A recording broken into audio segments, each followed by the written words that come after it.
Hi, welcome to Angry Oceans, my second in a series of reports on planetinperil.ca. Once again, we're focusing on storm surges and sea level rise, and how they're making storms like this even worse. Except this time, we'll provide you with a not too common glimpse into how this phenomenon is impacting our own country, in this case Prince Edward Island and Atlantic Canada. Surges happen when wind from a major storm drives the water inland, causing major flooding. While surges can be a big problem, especially at high tide, rising sea levels are adding a new and dangerous dimension.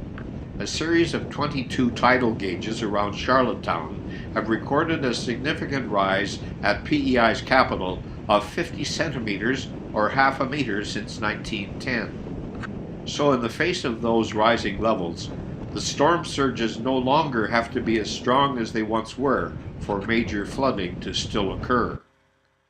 Natasha Bernier of Environment and Climate Change Canada, a specialist in wave and storm surge research, delivered that cautionary tale at a recent conference with other experts.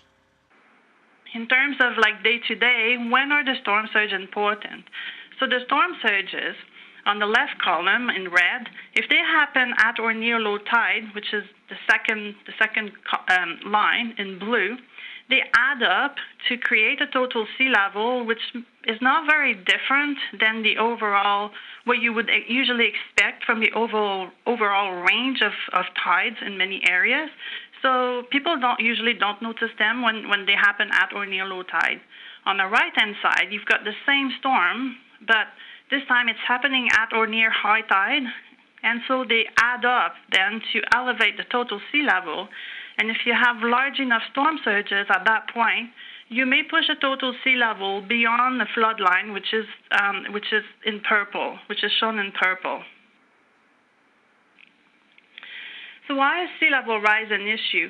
Well, sea level rise and climate change, actually. So there's two things going on here. So if you look at the graph at the bottom, it's annual mean sea level from a tide gauge in Charlottetown, PEI. And so what I've done is I've just averaged the sea level from the tide gauge for every year. And you can see that sea level has been rising, give or take 50 centimeters over the past 110, 20 years of the record.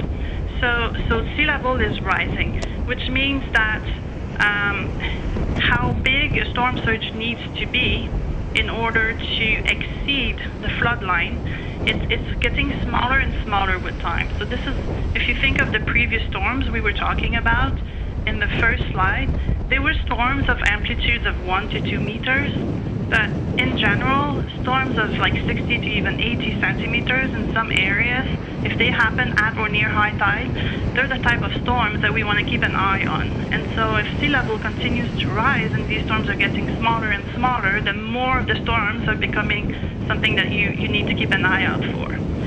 In addition to that, there's warming going on. And so with time, we're talking decades here, the ice, how much ice there is in the Gulf is decreasing, and so in winter, because there is less ice, there's more fetch.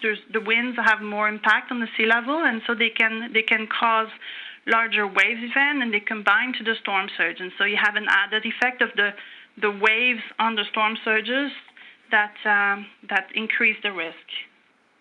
Dr. Adam Fennick of the University of Prince Edward Island spoke at the same event.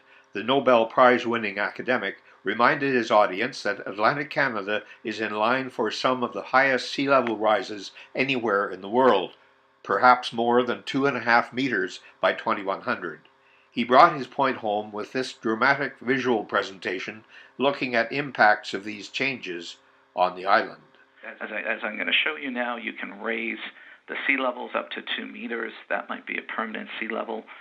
In 100 years, we do get storm surges, don't hit the island all sides, but certain sides of the island might also feel some type of flooding that looks like this. So you can see how vulnerable, because it's a low-lying island.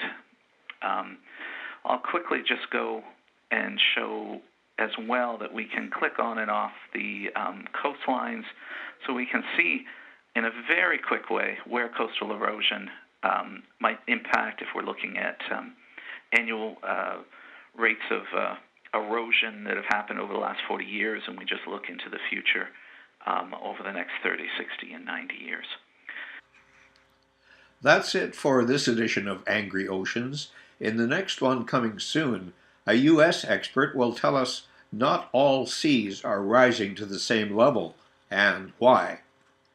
Till next time, I'm Larry Powell for planetinperil.ca, where science gets respect. Bye for now.